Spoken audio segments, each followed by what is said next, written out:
I just acknowledge that this is Gadigal land, and to acknowledge all the elders past and present and respect them for a long time. And I said thank you. So yes, I'm also a public housing tenant, and I've lived in public housing for 35 years, and my life was pretty dismal prior to going into public housing. Poverty is something that I know for a really long time, and homelessness, sleeping on people's couches, which is homelessness, is something I know really well.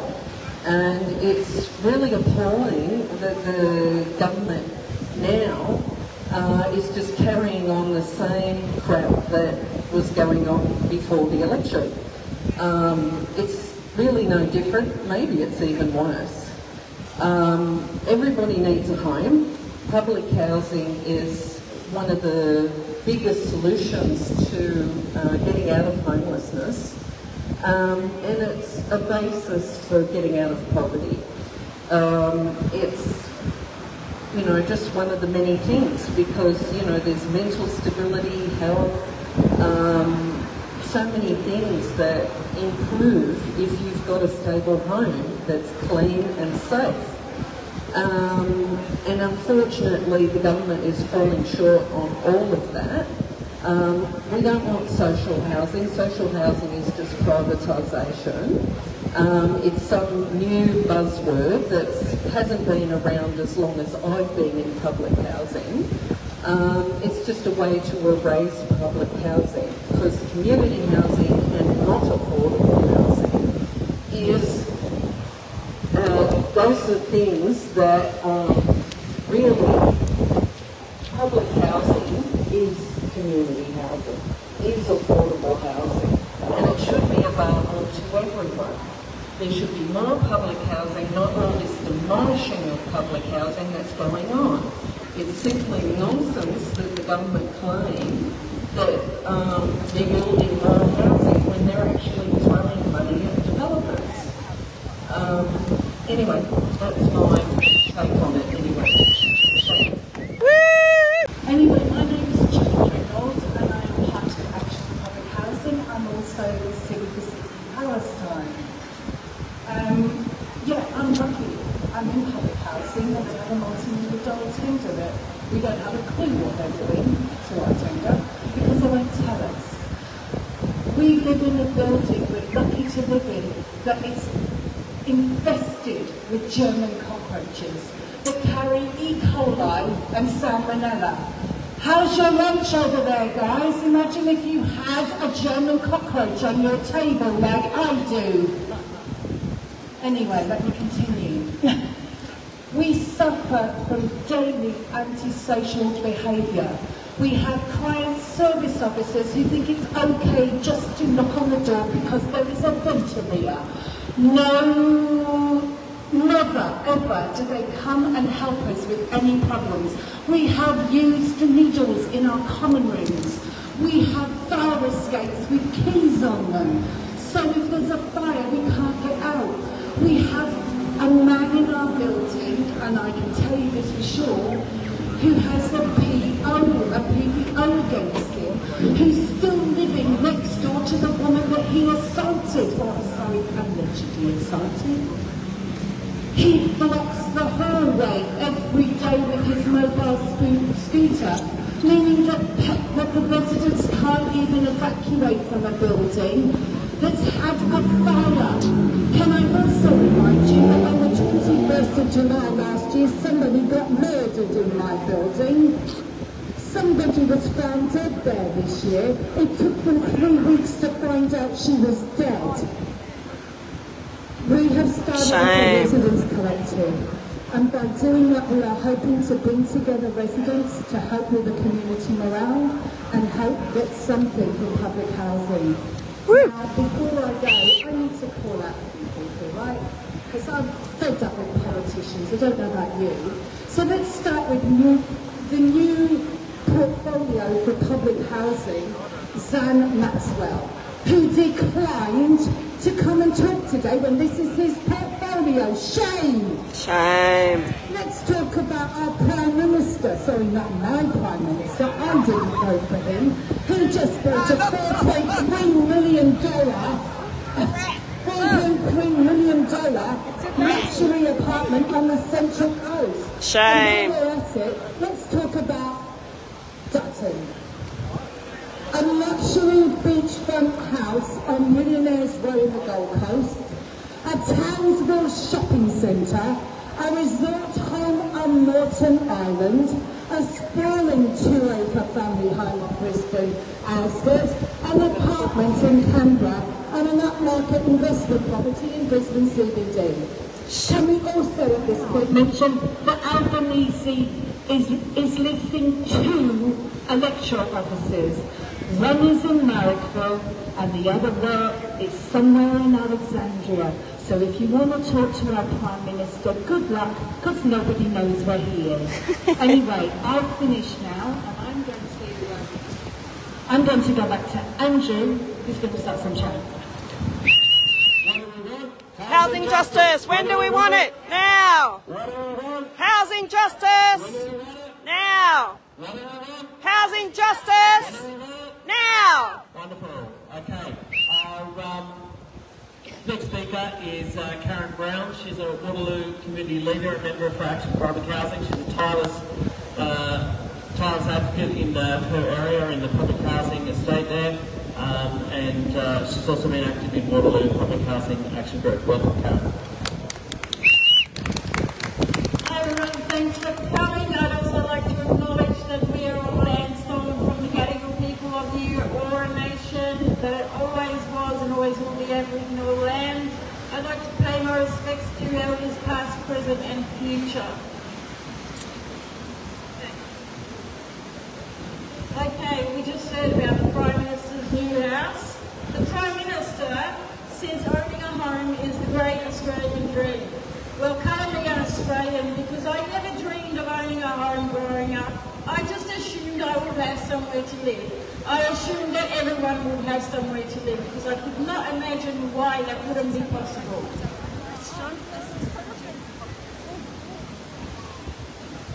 The media piles on with the home ownership dream, with their real estate porn and their envy machine, where everyone not only apparently wants to own a home, they want to own a home that's a bit better than the other person's home.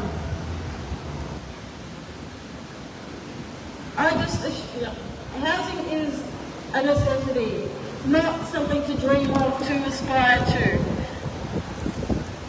No one is denied healthcare because of their income. Government funding means it's available to everyone. No one is denied an education because of their income. Government funding means it's available to everyone. No such thing for housing. For decades, governments have refused to fund housing. Public housing is supposed to somehow pay for itself. It doesn't. Public housing tenants pay rent. This should be enough to maintain properties, but direct funding is needed to build more instead of maintaining and building more public housing, where they have gifted existing stock to developers to demolish and replace with private housing that most people can't afford. Developers now openly talk about public housing as if it is vacant land and not actual people's actual homes. Shame. Other public housing has been handed over to community housing providers to manage, another form of privatisation. The Minnings government promised there would be no more sell-offs and no more privatisation, yet it continues. In the Waterloo public housing estate, we were told 9 years ago that we would be evicted, relocated to some other public housing. Currently, the plan is to demolish 749 homes, with the occupants to jump to the top of the 57,000 strong waiting list for public housing. Shame! Some tenants have embraced the chance to move, or at least reconciled with it. They have looked around at available public housing and settled on their preferred relocation, only to find that that too is being demolished and sold off. So much for politicians' promises. We need the government to build housing to meet actual housing needs, to upgrade existing stocks, to refurbish vacant properties and to buy, not sell more housing. We need housing out of dreams and into reality.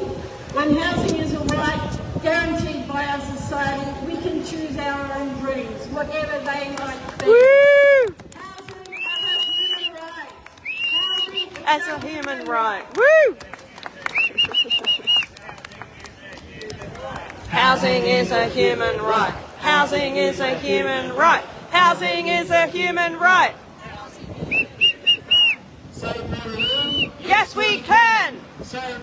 Residents of Brunswick with a strong focus on social justice, the environment, the ethical and transparent governance. She's a practicing visual artist and qualified teacher. She delivers art programs to inmates at New South Wales Correctional Centres and at the Museum of Contemporary Art. She has also developed programs for women impacted by the criminal justice system and domestic violence. Please can I welcome to the stage Phillipa Veitch. Thank you, Julie, and I too would like to acknowledge that we're meeting on the unceded land of the Gadigal people and pay my very deepest and heartfelt respects to all Aboriginal people in the state. It's always was and always will be Aboriginal land. Thank you, Action for Public Housing, for inviting me to speak today.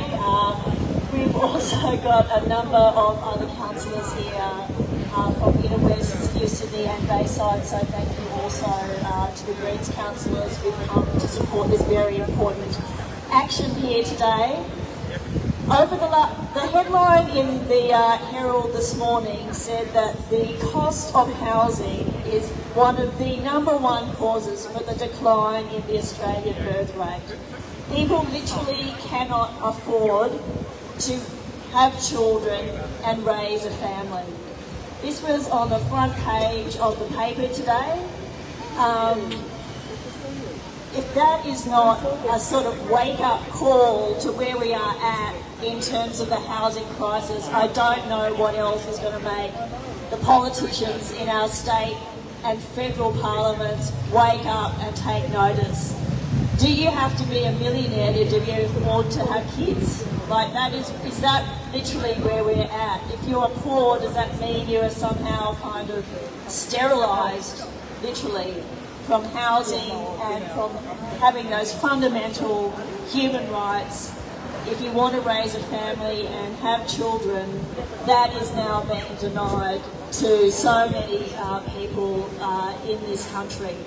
We all know that the housing crisis has reached such chronic levels, and it's something that it's very much up on the minds of councillors and mayors all across Sydney and all across New South Wales, and it was a big issue in the local government elections and over the years at the local government conferences, where you get an opportunity to see motions put up by councils across New South Wales, and every year you're getting dozens and dozens of motions putting up from councillors and mayors in Sydney and like literally from the farthest corners of our regions, that how there's not an area in this country and in this state that is untouched by the housing crisis.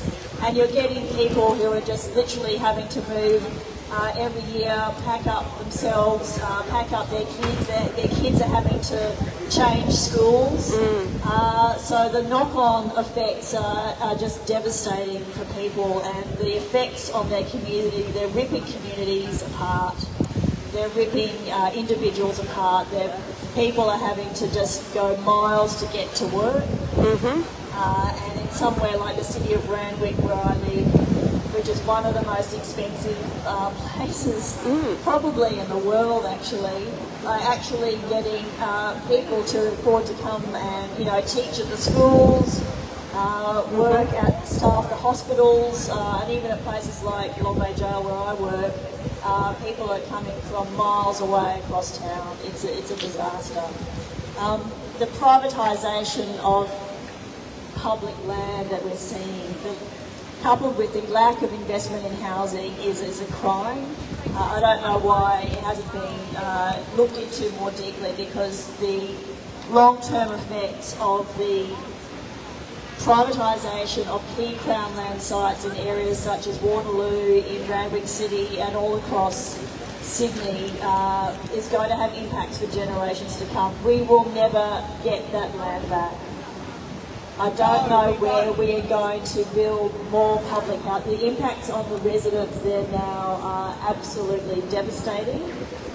But just project that 10, 20, 30, 50, 100 years into the future.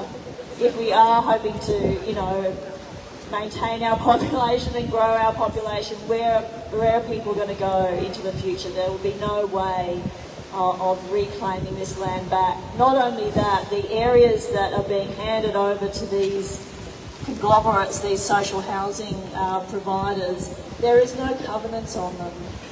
They are able to sell that land. They will have to build more public housing somewhere else, but in terms of as the inner city, the property values will only continue to increase. The property values of those inner city sites that they're redeveloping for affordable accommodation will be sold. They will have the ability to sell them. There is no covenant on them, and they will build public housing in areas where, you know, are miles from work, miles from public transport, miles from schools, hospitals, and all of the amenities. That is what's going to happen. So, one of the small things we're doing, Andrew's reminding me, is just a band-aid solution really, but one of the things we're hoping to get through at the next local government conference through that put up at Randwick Council is a vacancy tax or an empty homes levy. I actually literally tried to get this on the council back in 2018 when I was first elected. Every single Liberal, Labor and Independent councillor voted against it. Luckily they supported it this time, and so we're going to look and see what we can do to try and address some of the severe land banking that we're seeing all across our city. In Randwick, we literally have blocks of flats just sitting there empty. Blocks of flats. Shame! Who haven't had no one for years. Or just the empty shops that are leaving our town, once thriving town centres and high streets, just falling into disrepair and ruin. We should not be seeing this in places like Randwick or Lee or Darlinghurst or any of the places, you know, Oxford Street's the prime example. So an empty homes levy or a vacancy tax will provide a disincentive, hopefully, to those investors who are sort of sitting on these incredibly valuable properties and open them up for people to live and for people to have their small businesses. So keep up the great work and all power to the campaign. Thank you. Thank you, Phillipa. The vacancy tax is a really interesting idea. It's in place in Victoria and it works quite well because councils are able to, increase their rates or do things like that. So it's coming up at the local government New South Wales conference, I believe. So get in touch with your local councillors and try to encourage them to support that. Yeah, you might have seen around here, we've got a bunch of yellow houses. I think we have about 57 of these houses hung up there, and each of those represents 1,000 applicants on the public housing waiting list in New South Wales. Okay, 57,000 so many. Are in desperate need of public housing, but we know that the state, local and federal governments are not going to meet their inadequate targets, even as inadequate as they are. So the answer is build more public housing, get on with it quickly. Our next speaker is Elenius. This has been a driving force behind the Piedmont Action Resident Group and Piedmont Ultimo Land Care, as well as working to protect the natural environment. She stands up for her community and for public housing. Woohoo! Go Elizabeth. Thank you very much. I too would like to acknowledge the coronation. Pay my respects to their elders past and present. It's now over 30 years since Piedmont's transformation began, turning an industrial suburb with around 800 residents into an area of mixed residential and commercial development with a residential population of 12,658 in the last census. This development was guided by the Piedmont-Ultimo Agreement, which outlined, among other things, the amount of public housing survived in this transformation. Today we have a number of sites developed for this purpose, some modest and others which house several hundred residents. However, public housing remains at around 45% of that foreshadowed in the agreement, which was cancelled by the City of Sydney, which now receives developer levies from Piedmont Peninsula developments and allocates them elsewhere. Shame. We think they do. We have no concrete knowledge of where that money went, except perhaps degrees where, and I'm not sure how much public housing is there either. None. Piedmont Action was established in 2003 with the objective of working with the City of Sydney, the New South Wales Government and the local community to improve the physical and social amenity of our suburb. Achieving this ambition is becoming increasingly difficult, especially since Gladys decided to transform the peninsula into an extension of the CBD. Sadly, the Labor government is proceeding with this implementation of the former government's Piedmont Peninsula Place strategy, PPPS for short, which sets targets of 8,000 new residents and 23,000 new workers across the area. Targets we urge the government to review as they were developed in the early years of COVID, the for sale or lease signs proliferate, particularly in commercial areas, as the previous speaker said. So far, there are no plans to include additional public housing in what or Ultimo.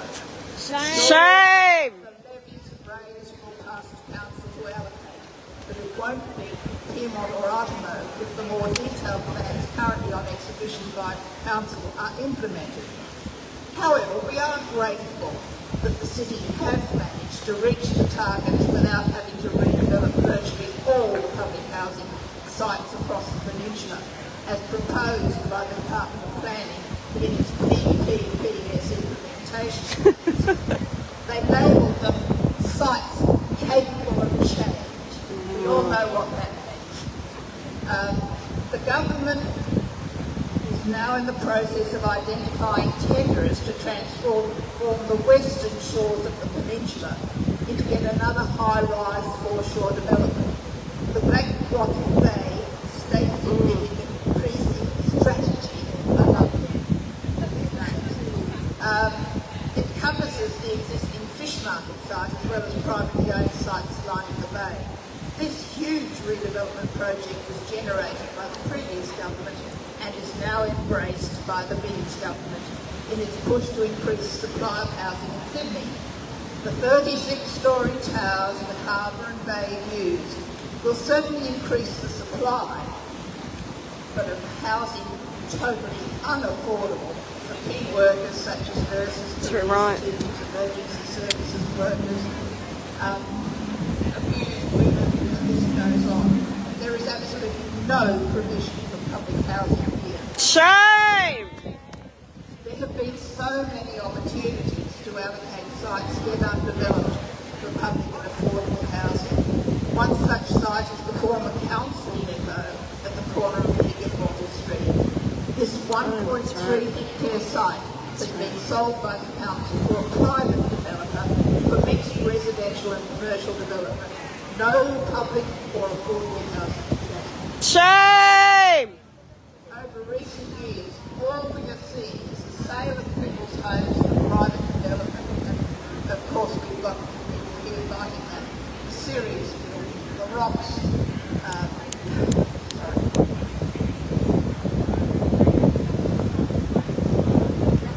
Miller's Point. the rocks, Waterloo, and then the housing sites earmarked for private development in Glebe and elsewhere in the City of Sydney. This latest tenant's proposal in Paddington will see many people evicted from their homes of many years and from the community which they know and love.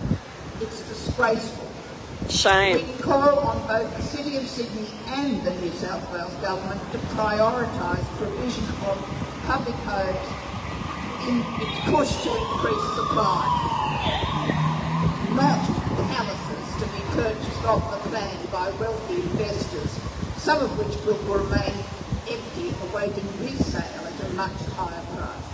Thank you. Over to Matthew. Thanks, Shirley. I'd like to start by acknowledging the land on which we meet, Gadigal of the Eora.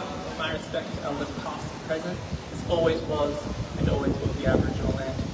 Thank you to Action Public Housing for organising this, my fellow speakers, particularly to Councillor Phillipa Veitch, Great Councillor of the Redwood City Council. Massive respect for all the work that you do, and also former Councillor Davis. I'm very sad not to be joining you on this term, especially with this fabulous outfit you're wearing. My name's Thompson. I am the Elenius Greens Councillor of the City of Sydney. Julie sort of already gave you my bio, so I'm going to skip over that. 10 years ago, I moved to Sydney with nothing but a bag of clothes on the back